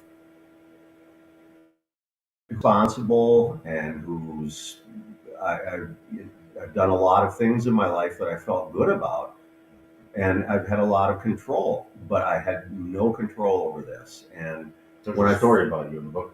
when I finally admitted it, it's true. And I even when I first started going to some counseling, they even my counselor was thinking, there's got to be something that is inside you that's not coming out. There had to be something bad that happened. There must be something that's causing you to. There was something they kill were ready to yourself. point the finger at. Well, yeah, there had to be a cause of it and a reason for it. And again, I just didn't want to. I think the hardest thing for me to do was just to admit. I tried every morning. I woke up and said, "I'm not going to drink today. I feel like crap, and I don't want to." But the only way I can start my journey of not drinking is to have a quick drink, so that I can get past the headache that I've already got. Circle that comes And then felt pretty good, and then you want to sort of keep it going. So Right. I just didn't. I thought that I could do it myself, and that's what got me in the biggest trouble, because I it was clear I just could not do it, and I think just admitting that was probably one of my biggest hurdles. I think another hurdle is trying to be, I've had some great luck in meeting a lot of people that have helped me. And I think I sometimes, I just hope that I can do as good a job mentoring and sponsoring and answering the questions for the people that come to me as I've had that's happened with me. My sponsor has been great, and I know his sponsor has been great. I just you have some self doubt when you come out and start saying, how am I gonna help this person save themselves? But I think having that question alone shows something you care. You give a shit. Yeah, I don't want to let anybody down. That's for sure. I wasn't let down, and my life was saved in part because of all these good things. And again, starts with sponsoring and hearing the right things and getting the right advice. So I want to make sure that my words are honest, and I want to make sure that I can hopefully they're inspiring. I'm not trying to inspire anybody. I'm trying to just be honest and open with them. But there you get some self doubt. I don't doubt much in my recovery. I still do see a commercial once in a while that makes me think, wow, that looks like a good beer. That Corona on that beach over in the ocean. And I think that was another one, was just making myself understand that it's not, I'm not going to be able to go back to this. I can't get cured and then go back to doing my thing. That this is a lifelong commitment. That was a hurdle for me at first, because I thought there had to be some other way, and there isn't, and I'm happy about that, because I don't have the cravings, I don't have the desire in my life. Like, as I said before, it's better now than it's ever been. You're not. I share about this all the time. Is I don't have reservations, but you're not alone. My brain tells me someday again I might be able to. But I don't know why. I'd be lying if I said that's smash. It's not. My brain, for some reason, there's something way back here saying eventually you could have a cocktail again. I don't know why. I could smoke a joint down the road. And I think it was David said, all right, keep telling yourself tomorrow. Just wait. You can. Tomorrow, go ahead, drink. Someone told me this. Some old fart told me this. But I don't know why it is.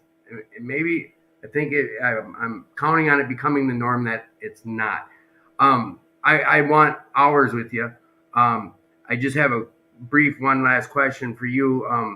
I know that you've held positions at New Hope, I believe, on the board type stuff. Like you are active in the recovery community, and that's me backing up saying I'd love to have you guys back on because there's more I want to talk to you about. But the last thing I wanted to ask you is, with the drinking, your health became bad from drinking. How did that pan out? Is this still something you deal with, like from the bed you made? Now you're still laying in it, or has that all subsided from abstinence of booze now? Or I have cirrhosis, and I have the kind of cirrhosis that will not heal itself. So it will shorten my lifespan, but that all depends, and so it's a constant screening. I just have yearly screenings to make sure that all my vitals and everything is going right. I'm not. I have a liver doctor that says I'm not to. I shouldn't be thinking about transplant or anything like that. But at some point, I just have to watch out for the cancers that come along with that, and I have to eat right. I have to exercise, and I have to be smart. But I know I can't ever drink again, and that's almost a little bit of a blessing for me because I'm not sure would have had the strength without knowing that my life was hanging in the balance. I might have just kept pushing it off like I did every morning when I woke up. like we all do. Yeah. I mean, I hate sounding like the asshole I'm about to, but I mean, you can have a drink. We all know that we're not locked up. We have choices still. You're choosing not to. We had someone on the show with similar stuff, and he worded it this way: "Is his doctor told if you follow, healthy, maintain, you will die with this, not from this." But then again, with that C word shit, you never know. Thank you for sharing all that. I appreciate it. I really do. I know we have people. It's a blessing, though, for me. That's the only thing I can look at is God, and my higher power, as the great interrupter. And it is. There's all good that comes of all that, and maybe just makes me appreciate my life that much more. Yeah, that's awesome. Thank you, though. I appreciate you sharing that in depth, your health stuff. I didn't have those questions with you guys about prior to the show, anything off limits, so I apologize if I touched on something. John B. Yeah. Hurdles. Yeah. I know you've gotten this question from me before, but I'd like to hear about what hurdles you deal with today, if any, and if so, how do you overcome them? Oh. The hurdles that I deal with today pale in comparison to what the hurdles were when I started. Are there hurdles? Yes, there are. And they come in the form of, your son has got this on TikTok, or, the wife's got the C word. It's the normal everyday stuff. Life. It's not manufactured anymore. And, my sponsor early on and say, I have this feeling of overwhelming doom that's coming. It was always out there because my life was chaos for so long that when there was normalcy or a plateau, Wait for the shoe to drop. the shoe was always going to drop, and it's something that I got comfortable with, It became the norm that shit was always going to be bad. It was, I'm living under the bridge for 10 years, nothing's wrong with this, right? Right. And as soon as I started to do things differently, that feeling was pervasive. I mean, it took a long time for that to leave me, and that was a hurdle. And questioning myself, right? Questioning the relationship that I chose with a higher power, questioning whether or not I was doing this right, Right. Isn't that human nature to a point, though, to question ourselves? It's supposed to be that way. Or you're a narcissist, if not? No, it's supposed to be that okay. way. It is. From what I've seen with men that I've worked with and my own experience, it's supposed to be questioned. You're going to have trials. you're gonna take 3 steps back to take 4 steps forward. I mean, that's just the way that this thing works. And that's okay as long as Right. you keep showing up and trying. Like I said, our humanity guarantees our failure, but we have to continue to keep seeking. All right, well, boys, I do talk. We're gonna do a quick what you're grateful for before we end the show up. But fucking time flies. Is there anything you guys would like to bring up before I get to wrapping up?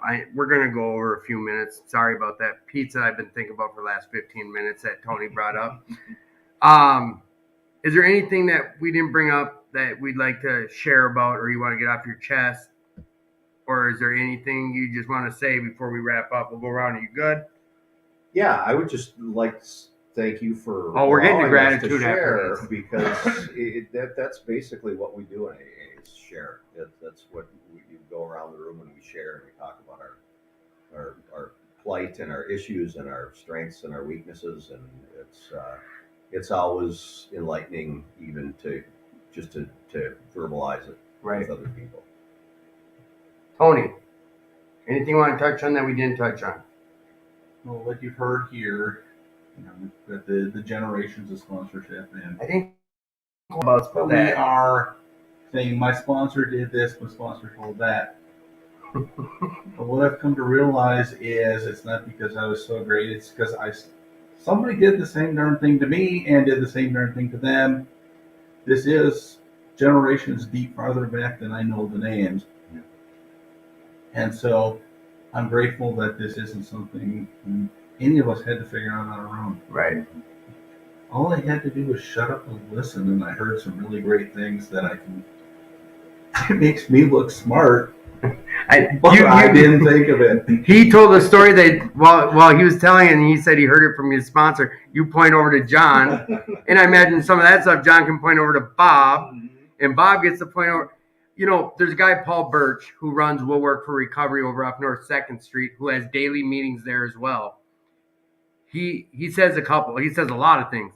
One is, it's not the profound shit I say, it's the profound shit I do, or that we do. But also, he's always the quickest to say, like, anything you hear me say, I didn't come up with this shit. Yeah, I used to make fun of it. I used to, one day at a time, blah, blah, blah. Someone else came up with this. And you touched on it too. And I was saying it downstairs, like, the people that came before us, those first 100, my head tells me that these fuckers were wizards. They were methodically smart and this and that, but the basic thing was, you shared about it. It's we. As long as we keep that going, from him to her to him, it just keeps going, and that doesn't die off as long as, it's a whole bunch of different rabbit holes to go down here. Because without that next suffering alcoholic, this does end. And I hope it ends someday. Until science comes up with medicine that can crush it, or we crush it. Yeah, I know. We got a bunch of head nods. John, is there anything you want to touch on before we get to gratitudes? No, nothing I had on mine coming in. All right. Thanks for having us. So, John, what are you grateful for today in your life, and what are you grateful for in life today? I'm grateful for a healthy family, and I'm grateful that I'm on that plateau and I don't have a feeling of overwhelming guilt. Plateau. Awesome, Tony. Today, what are you grateful for? Today, my son took his last final exam on his first semester of college. Great grades, great kid, really has blossomed in this semester. And I'm grateful because all over my 4-step was just how badly did I screw him up. And I'm grateful that there's a guy who can take care of his life no matter what I have done. Damn, I wanted to get into that with you too. Just that thought of getting smashed about. You used to share with that about me all the time. Whatever, that's another show. I'm having you fuckers back. John, What are you grateful for today in your recovery? Or just in life, what are you grateful for? Oh, I'm grateful for family, faith, fellowship, and football, Vikings, 10-3 and stuff. No, but it's really it's I when I was in recovery, I first when I was first in recovery, we wrote a eulogy for ourselves, and I remember thinking about how I'm going to make mistakes as a human being, and I'm not going to get everything right, and I know that, but I don't want to make mistakes because I'm selfish and I'm lost and I'm drinking and I kill myself, and the story is, poor guy, he tried his hardest but he just couldn't kick it. I want to go out on my terms, and I want to go out with my family and the people around me being proud and knowing I was progressing and trying to do the right thing every day. The eulogy thing always gets me.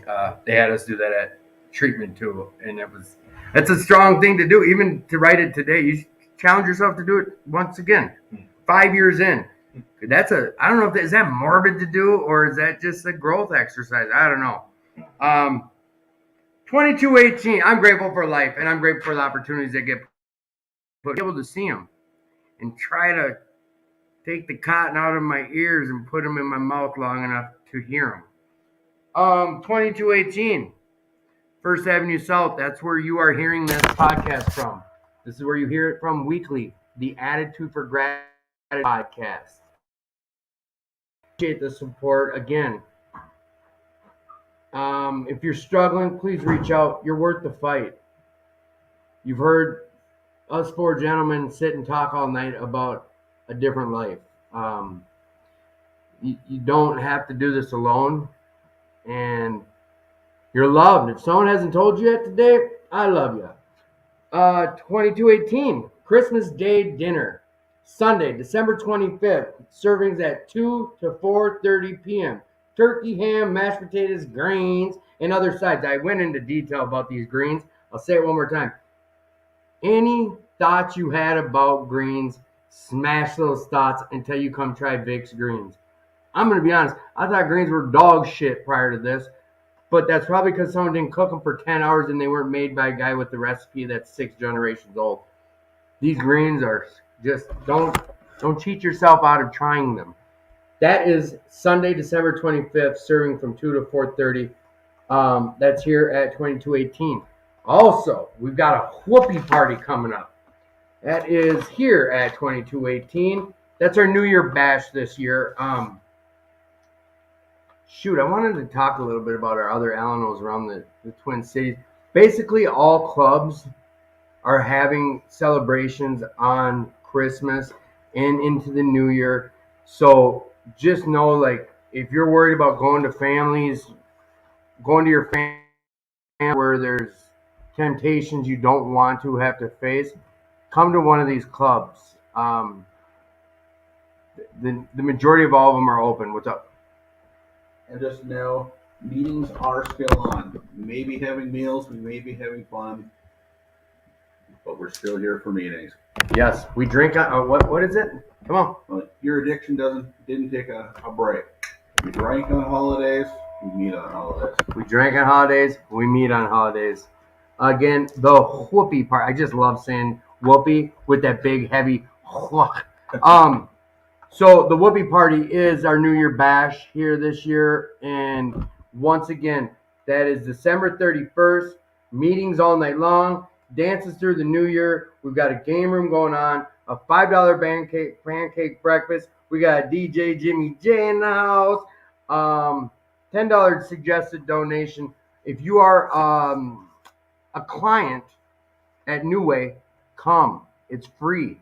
You just sign in and you can party it up all night long for free.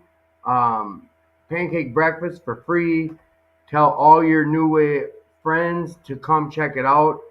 Even if you come for 5 minutes, I just suggest you come check this out. It's awesome. Come down to 2218, become a pledging member. Come down to 2218 and volunteer some time. This place could use some volunteers. It could use some memberships. Come support this club. It's a great club for going on 80 plus years. It's the world's longest running Alano club. Make it your club. With that said, mental health's real. If you're struggling, please reach out. You've heard us talk about a lot of stuff tonight. 988 is a suicide hotline number, and please don't hesitate to reach out on that number. I put my phone number on here as well. If you're struggling, please reach out. You see it scrolling across the bottom of your screen. You're worth the fight. Fight for yourself. Next week, we've got a returning guest. She was on her second show. Tara A will be here next week talking about all sorts of stuff. Check that show out. We'll see you then. Again, John, Tony, I really appreciate you guys. I love you guys. I look at you guys, my recovery family and my brothers, and I'm just grateful you guys came on and shared tonight. And to you, audience, we love you. We'll talk to you next week. Thank you. Adios. Goodbye. Sayonara. End the podcast. With this delay, it sucks.